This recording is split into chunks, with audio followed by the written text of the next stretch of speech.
প্রিয় শিক্ষার্থী, আজকের ভিডিওতে আমি আলোচনা করব কানেক্টর সম্পর্কে, যা তোমাদের পরীক্ষার জন্য খুবই গুরুত্বপূর্ণ একটা টপিক। প্রথমেই দেখো দ্যাট। সাধারণত কানেক্টরস কি কি আছে, যে কনজাংশন এবং কিছু অ্যাডভার্ব আছে যেগুলো কানেক্টরস হিসেবে তোমাদের পরীক্ষায় ব্যবহার করতে হয়। তো এখানে তোমাদের জন্য গুরুত্বপূর্ণ 41টি কানেক্টরস এর ব্যবহার, অর্থ এবং উদাহরণ দেখানো হয়েছে। তোমরা এটা খুব সুন্দরভাবে তোমাদের খাতায় নোট করে প্র্যাকটিস করবে, তাহলে দেখবে অবশ্যই তোমরা পরীক্ষায় এটা ভালোভাবে লিখতে পারবে। 1 নম্বরে আছে দ্যাট। এটা অর্থ যে।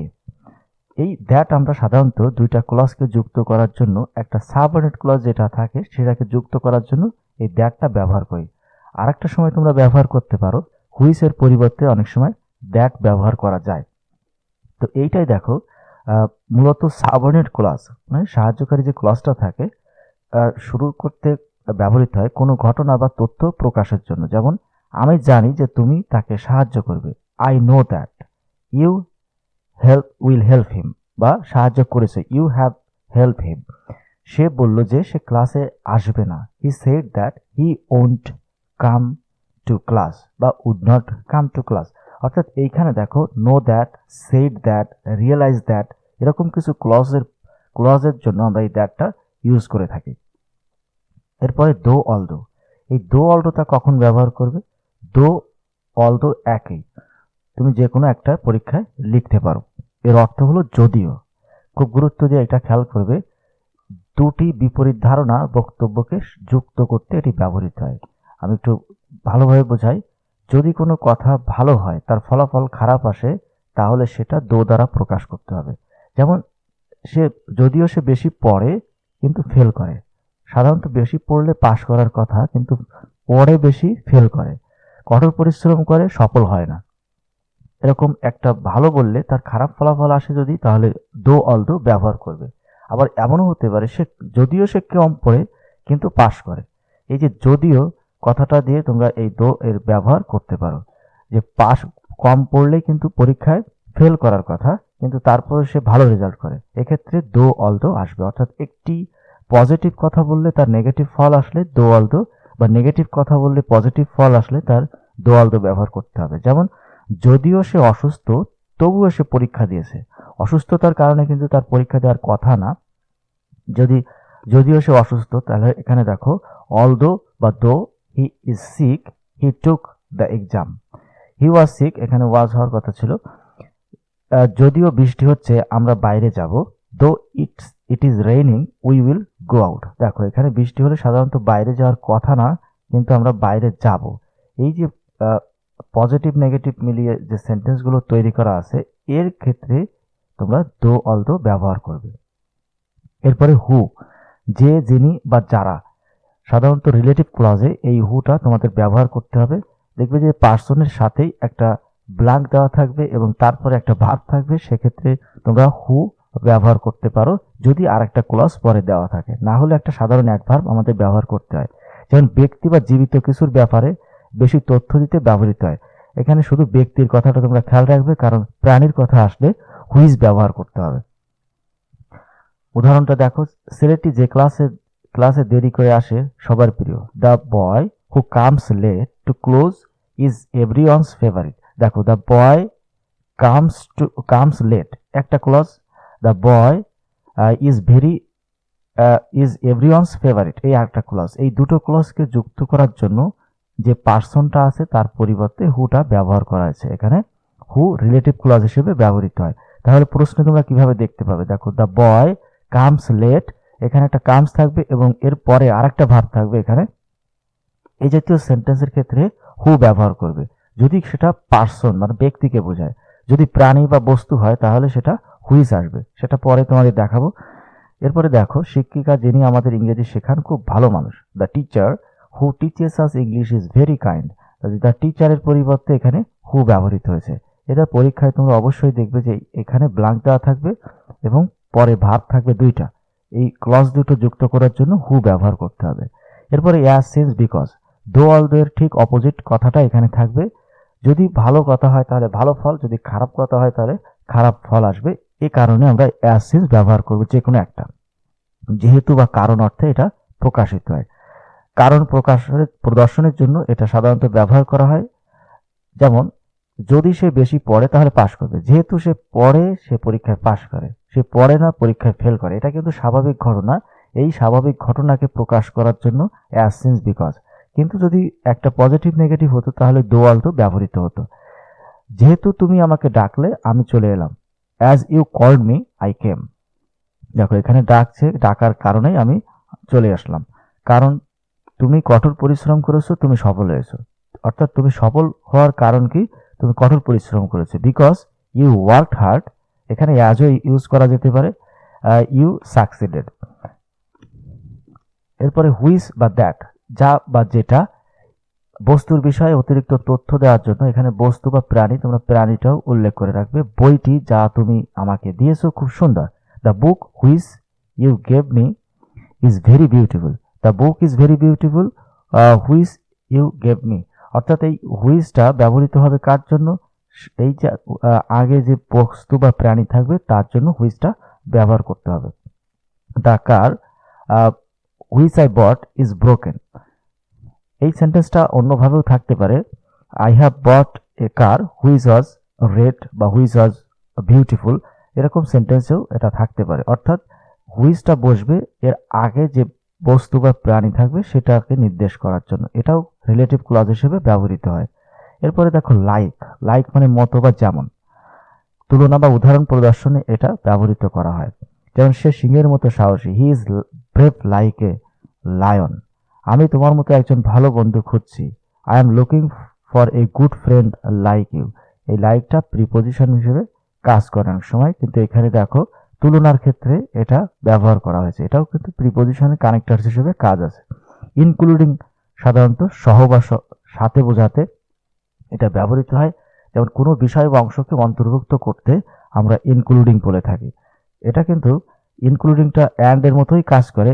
অ্যান্ড সাধারণত যে তথ্যগুলো দেওয়া থাকে, যেমন 3টা তথ্য থাকলে, যেমন আমি বই, খাতা এবং কলম কিনেছিলাম, I bought pen, book and খাতা। যে 3টা টপিক থাকবে সেই 3টা টপিকের লাস্টেরটাই অ্যান্ড বসবে।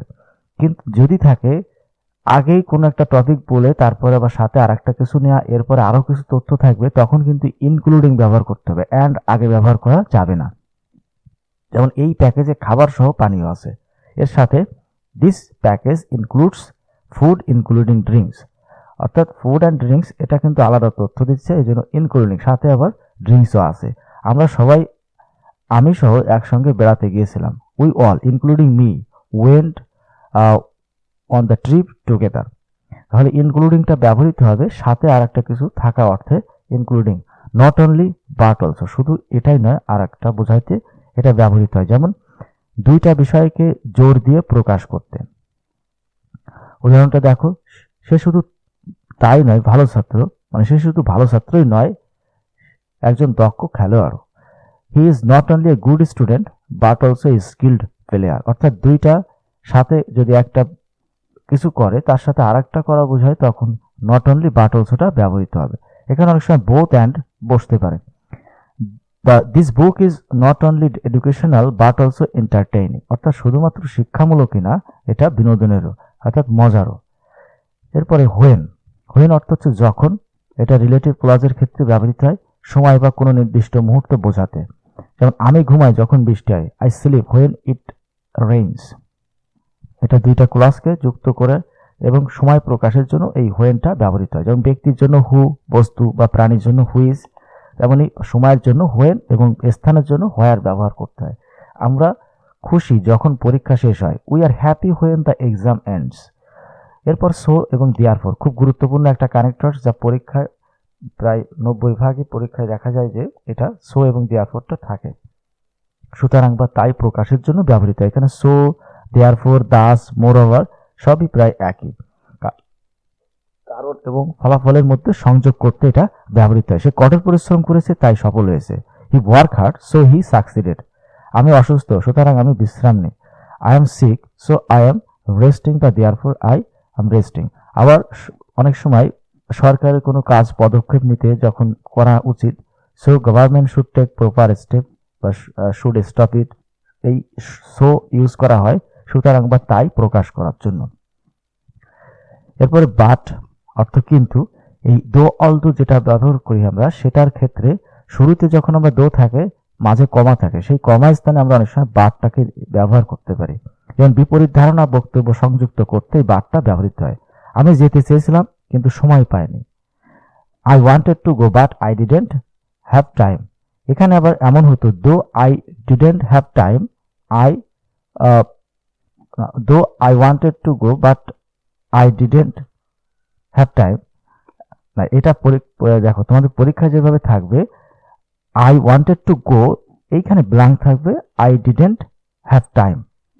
অর্থাৎ এই ব্ল্যাঙ্কের জায়গায় যে কারণটা বা কিন্তু আমি যেতে পারিনি, এইটা এখানে তোমাদের বাট হিসাবে উল্লেখ করতে হবে। সে ভালো রান্না করে কিন্তু আমি তা পছন্দ করি না। She cooks well but I don't like it. দেখো এখানে খাবারটা ভালোর কথা বলা হয়েছে কিন্তু পছন্দের বিষয়টা অপছন্দ হিসেবে চলে আসছে, এই জন্য বাট ইউজ করতে হবে। আর যদি দুটোই ভালো কিছু থাকতো তাহলে অ্যাজ বা সিন্স ব্যবহার করা যেত। এরপরে অ্যান্ড, একই ধরনের ধারণা বা বক্তব্য যোগ করতে অ্যান্ড ব্যবহৃত হয়। যেমন আমি বই পড়ি এবং গান শুনি, একই ধরনের কাজ যুক্ত করার জন্য সেটা ওয়ার্ড হতে পারে, ফ্রেজ হতে পারে, ক্লজ হতে পারে, সমজাতীয়। I read books and listen to music. সে দৌড়ায় এবং সাঁতার কাটে। He runs and swims. অর্থাৎ দুইটা কাজ একই ধরনের, এক্ষেত্রে অ্যান্ড ব্যবহার করতে হবে। এরপরে দাস, দাস অর্থ এইভাবে বা এভাবে, এভাবে বোঝাতে, উপসংহার বা ফলাফল বোঝাতে এই দাস ব্যবহৃত হয়। সে কঠোর পরিশ্রম করলো তাই সে সফল হলো। এখানে সো ব্যবহার করা যেত, তোমরা যদি দাস দাও তাহলে দেখো he worked hard thus he succeeded. সে কঠোর পরিশ্রম করলো, এভাবে সে সফল হলো। এরপর firstly, at first, first of all. সাধারণত প্রথমে, শুরুতে বা ক্রম শুরু করার জন্য এটাকে আমরা ফার্স্ট বা ফার্স্টলি দিতে পারি। যেমন প্রথমত বা প্রথমে আমি কাজ শেষ করব, তারপর বিশ্রাম নেব। এইখানে দুইটা কাজের প্রথম কি কাজ করবে এবং পরে কি করবে সেটা বলার জন্য এটা ফার্স্টলি ব্যবহার করা হয়েছে। Firstly I will finish the work, then I will take rest. শুরুতে আমাদের একটি পরিকল্পনা করা উচিত। At first we need to make a plan. অর্থাৎ প্রথমেই আমাদের কি করা উচিত সেটা প্রকাশের জন্য firstly, at first, first of all. এরপর সেকেন্ডলি, দ্বিতীয় ক্রম তৈরি করার জন্য এই সেকেন্ডলিটা ব্যবহৃত হয়। যেমন firstly we need to identify the problem, secondly we need to find a solution. প্রথমে আমাদের কি করতে হবে এবং দ্বিতীয়তে কি করতে হবে, এবার তৃতীয়ত কি করতে হবে, এভাবে যদি আসে তাহলে ফার্স্টলি, সেকেন্ডলি, থার্ডলি ব্যবহার করতে পারো। আফটারওয়ার্ডস, এই ফার্স্টলি সেকেন্ডলি ছাড়াও তোমরা আফটারওয়ার্ডসকে ব্যবহার করতে পারো পরে বা পরবর্তীতে বোঝানোর জন্য, কোনো ঘটনার পরে ঘটে যাওয়া কিছু বোঝাতে। যেমন আমরা খাওয়া দাওয়া করলাম এবং পরে ঘুমোতে গেলাম, we at and afterwards we went for a walk. He studied and afterwards met his friends. অর্থাৎ প্রথমে একটা কাজ করে পরে আরেকটা কাজে যখন যাচ্ছে তখন afterwards ব্যবহার করা হয়। as a result, ফলে, ফলাফল প্রকাশ বা ফলে কি ঘটে সেটার প্রকাশ করতে এটা ব্যবহার করি। যেমন কোনো কাজের ফলাফল বা প্রভাব বোঝাতে। সে কঠোর পরিশ্রম করেছে, ফলস্বরূপ সে সফল হয়েছে। হি worked hard, as a result he succeeded. এখানে সোটাও ব্যবহার করা যায়। ঠিক একইভাবে দেখো অ্যাজ এ রেজাল্ট বা ফলে এটা ব্যবহার করা হয়েছে। It has been raining for days, as a result the road is damaged. Moreover, তদুপরি বা এছাড়াও বা তাছাড়াও, এটি বক্তব্যের সাথে অতিরিক্ত তথ্য যোগ করতে, তার উপর আরো কিছু কথা বলার জন্য এটা ব্যবহার করা হয়। যেমন সে ভালো ছাত্র, তারপর একজন দক্ষ খেলোয়াড়, এছাড়াও সে একজন দক্ষ খেলোয়াড়। He is a good student, moreover he is a skilled player. সে ভালো ছাত্র, তার উপর আবার সে একজন দক্ষ player. This job has a good salary, moreover there are many benefits. ভালো বেতনও আছে, সাথে আবার অনেক সুযোগ সুবিধাও আছে। এই ক্ষেত্রে আমরা মোরওভার ব্যবহার করব। দ্যাটস ওয়াই, সেই কারণে, এটা প্রকাশের জন্য দেখো কোনো ঘটনার কারণ বোঝাতে এটা দ্যাটস ওয়াইটা ব্যবহৃত হয়। আমি অসুস্থ, সেই কারণে আজ কাজ করিনি। I am sick, that's why I didn't work today. সে পরিশ্রম করেছে, সেই কারণে সে ভালো ফলাফল করেছে। He worked hard, so he got good result, বা that's why he got good result, বা as a result he got good result. এখানে অনেক কিছু ব্যবহার করা যেতে পারে, তোমরা ধারাবাহিকভাবে এগুলো মনে রাখবে। অন দ্য আদার হ্যান্ড, অন্যতায় বা অন্যদিকে, বিপরীত বা ভিন্ন দৃষ্টিকোণ প্রদর্শনে এটি ব্যবহৃত হয়। যেমন সে খুব ধনী, অন্যদিকে তার ভাই খুব দরিদ্র। অর্থাৎ একজন ধনী ব্যক্তি সম্পর্কে বলছে, একজন দরিদ্র সম্পর্কে বলছে, তার ভাই সম্পর্কে তথ্য দেওয়া হচ্ছে। He is very rich, on the other hand his brother is very poor. বইটি শিক্ষণীয়, অন্যদিকে এটি কিছুটা বিরক্তিকর। The book is educational, on the other hand it's somewhat boring. এরপর স্পেশালি বা পার্টিকুলারি, বিশেষ করে বা কোনো একটি নির্দিষ্ট বিষয় বা ক্ষেত্রকে আলাদা করে দেখানোর জন্য এটি ব্যবহৃত হয়। আমি ফল খেতে পছন্দ করি, বিশেষ করে আপেল। অর্থাৎ আমি যে কাজটা করব তার সাথে বিশেষ কিছু বোঝানোর জন্য এটা প্রকাশ করা হবে। শিক্ষক সবাইকে অভিনন্দন জানালেন, বিশেষ করে যারা ভালো ফল করেছে। The teacher congratulated everyone, particularly বা specially those who performed well. Indeed বা ইনফ্যাক্ট, আসলে বা প্রকৃতপক্ষে। এটা কোনো কিছুর জোর দিয়ে বলার জন্য এটি ব্যবহৃত হয়। সে খুব পরিশ্রমী, আসলে সে কখনো বিশ্রাম নেয় না।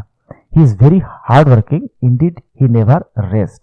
প্রকৃতপক্ষে এটি একটি সহজ কাজ, in fact it's an easy task. এছাড়াও ইনডিড সম্পর্কে লাস্টে আরেকবার একটা দেখাবো। ইফ অর্থ যদি, শর্ত প্রদর্শনের জন্য এটি ব্যবহৃত হয়। তোমরা কন্ডিশনাল যখন শিখেছো, কন্ডিশনালের সাথে এই ইফ ক্লজ সম্পর্কে আরো ভালোভাবে শিখতে পারবে। তারপরে এখানে দেখো দুইটা, একটা কার প্রেজেন্ট টেন্স বা পাস্ট টেন্স যেটাই থাকুক না কেন, এটা শর্ত প্রকাশ করার জন্য এই ইফ ক্লজটা ব্যবহৃত হয়। If you study now you will perform well, if you read more you will pass, if it rains we won't go out. অর্থাৎ যদি কোনো কাজে শর্ত দেওয়া হয় তার ফলাফলটা কি আসবে সেটার ক্ষেত্রে এই ইফটা ব্যবহৃত হবে। ইফের নেগেটিভ হিসেবে আনলেস ব্যবহৃত হয়। যেহেতু তোমরা ইফ নট এখানে লিখতে পারবে না, সেক্ষেত্রে আনলেস, যদি না, এটা প্রকাশ করার জন্য শর্তের বিপরীত বোঝাতে এটা ব্যবহৃত হয়। যদি না তুমি দৌড়াও, তুমি ট্রেনটি ধরতে পারবে না। Unless you run you can't catch the train. আমরা কাজ শেষ করতে পারবো না যদি না তুমি সাহায্য করো। We can't finish the work unless you help. তাহলে আনলেস দেখো, যদি না অর্থ প্রকাশের জন্য আনলেসটা ব্যবহার করতে হবে। এরপর আছে আদারওয়াইজ। আদারওয়াইজ অর্থ না হলে, শর্ত পূরণ না হলে কি হতে পারে তা বোঝাতে এটি ব্যবহৃত হয়। যেমন তাড়াতাড়ি করো, না হলে আমরা দেরি করব। Hurry up, otherwise we will be late. সাবধানে কাজ করো, না হলে ভুল হবে। অন্যথায় বা আদারওয়াইজ ব্যবহার করব সাধারণত কোনো কিছু বিপরীতে, যেমন work carefully otherwise mistakes will happen. অন্যথায় বা না হলে কি ঘটতে পারে সেটা প্রকাশের জন্য আদারওয়াইজ, অন্যথায়। ফর এক্সাম্পল, উদাহরণস্বরূপ, বক্তব্য পরিষ্কার করতে উদাহরণ দেওয়ার জন্য এটা ব্যবহৃত হয়। যেমন অনেক ধরনের ফল রয়েছে, উদাহরণস্বরূপ আপেল, কমলা। For example, there are many kinds of fruits, for example apples and oranges. অনেক ভাষা শেখা যায়, উদাহরণস্বরূপ ইংরেজি ও ফ্রেঞ্চ।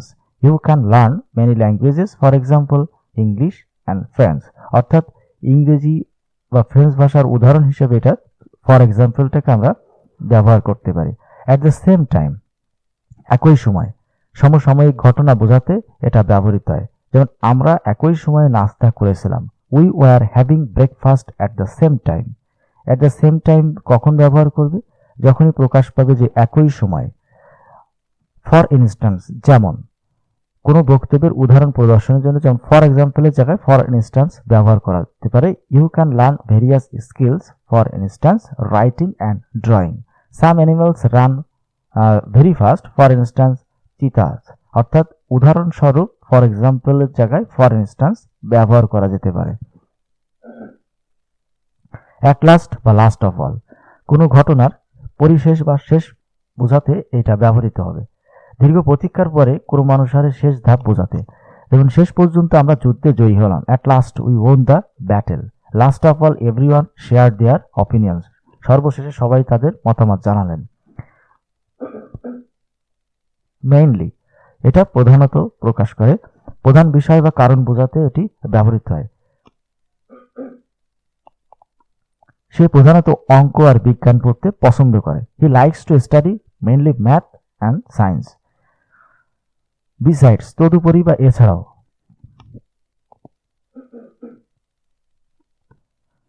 অতিরিক্ত তথ্য যোগ করতে এই বিসাইডসটা ব্যবহৃত হয়। যেমন কোনো কাজের পাশাপাশি আরো কিছু যদি কিছু করে সেক্ষেত্রে এই বিসাইডসটা ব্যবহৃত হবে। যেমন পড়ালেখা কঠিন, তদুপরি এটি সময় সাপেক্ষ। Studying is hard, besides it is time consuming. এই চাকরিতে বেতন ভালো, এছাড়াও সুযোগ সুবিধা আছে।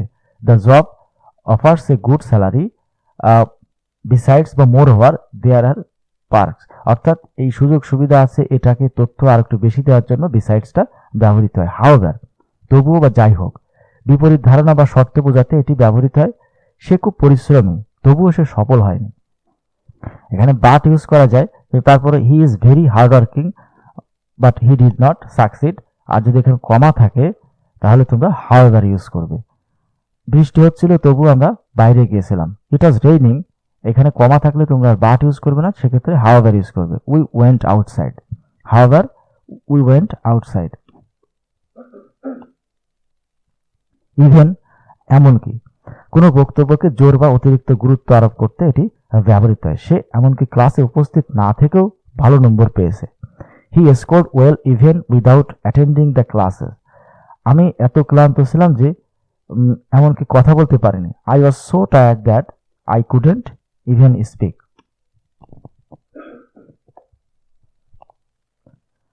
এরপর দেন, ঘটনা বা সময় কোনো মানুষের বোঝাতে এটা এই দেনটা ব্যবহার করি। I studied and then I went to sleep. পড়াশোনা করলাম, তারপর ঘুমাতে গেলাম।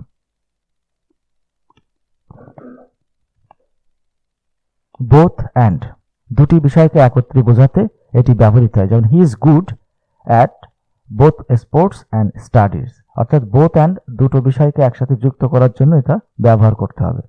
আইদার অর, যখন দেখবে যে আইদার আছে তোমরা অরটাকে ব্যবহার করতে পারো, হয় এটা বা ওটা, দুইটা বিকল্পের মধ্যে একটি নির্বাচন করতে। You can either read the book or watch the movie. হয় বই পড়ো, না হয় এটা মুভিটা দেখো। ঠিক একইভাবে নাইদার থাকলে নর ব্যবহার করবে, যেমন দুটি বিকল্পকেই বাতিল করতে। আমি চাও খাই না, কফিও খাই না। আই ড্রিঙ্ক নাইদার টি নর কফি। নাইদার থাকলে নর ইউজ করবে, এবং নর থাকলে এর আগে যদি ব্ল্যাঙ্ক থাকে তাহলে নাইদার ব্যবহার করবে। He is ready for neither playing নর স্টাডিং, কোনোটার জন্যই না, অর্থাৎ এটাও না ওটাও না। আর আইদার ওয়ার হবে, হয় এটা না হয় ওটা। দেন, তুলনার ক্ষেত্রে এটা ব্যবহৃত হয়, যেমন আপেলস আর sweeter than oranges. I prefer travelling by train than by bus. অর্থাৎ কোনোটার থেকে আরেকটা বেশি তুলনায় যখন আমরা আসবে তখন দেন ব্যবহার করব। রাদার, বরং, এটি বিকল্পকে অগ্রাধিকার দিতে ব্যবহৃত হয়। আমি বাইরে যাব বরং যাওয়ার থেকে বরং ঘরে থাকতে পছন্দ করি। I prefer staying at home rather than going out.